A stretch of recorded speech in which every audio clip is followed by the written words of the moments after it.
Mike Boyle, Strength and Conditioning for Golf Digest. We want to talk a little bit about rotator cuff training. The first thing I'm going to tell you about rotator cuff training, the number one way to not have rotator cuff problems is don't do things that irritate your rotator cuffs. I know that sounds simple, but when we think about stupid exercises like upright rows and behind the neck pull downs and behind the neck presses, if you're doing stuff like that, you're going to chew your shoulders up. Your shoulders are going to be no good. So the number one thing if you want to have healthy rotator cuffs is don't do dumb things that irritate your shoulders. From that standpoint, the second thing we want to do is develop some upper body, some mobility. We've talked a little bit about hip mobility. We start talking about shoulder mobility. What we're really looking at here is we want to develop some external rotation. We like an exercise that we call a floor slide. So if you can imagine, I'm going to lay here, feet flat, head flat.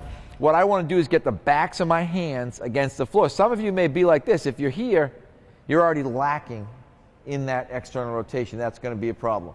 But when you can get to here, all we want to think about, big exhale. I like to think that I'm blowing my hands up. That's the vision that I want to get. Come back down, inhale through my nose.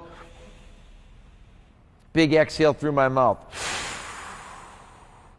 I don't want to shrug my shoulders up. I'm not up here. I'm trying to keep my shoulder blades pinched down and together, develop that external rotation. I want to think that I'm going to sand my arm against the floor. So it's active external rotation. It's turning my rotator cuff on.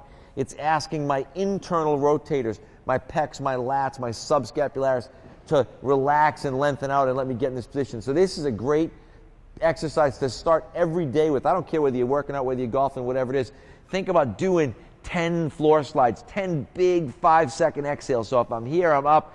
1, 2, 3, 4, 5. I should be exhaling that whole time, which I can't do while I talk, but hopefully you'll get the idea.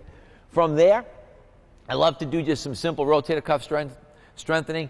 I think lots of people like this really simple, kind of probably from this way, if we said external rotation, 0 degrees, I do not like this at all. We want to be in this kind of 90-45 position that you'll see when we get up here. So if you look, and the Kaiser machines are great for this because you can get really small increments. So I'm going to be here. This would be 90-90. This would be 90-45. And I'm going to work on external rotation. Again, thinking I'm not up here. That shoulder blade is down. And I always tell everybody, I want you to think that you're rotating along the long axis of your humerus. We are going to do both external and internal. Internal rotation, the act of bringing it inside, has fallen out of favor in shoulder training. My friend Daniel Crumback, who's a Canadian physical therapist, had advocated for me to do more internal rotation, which I started doing. My shoulders have felt significantly better. You can internally rotate more weight than you can externally rotate. External rotation, you're going to have to deal with really, really light weights. You can use bands.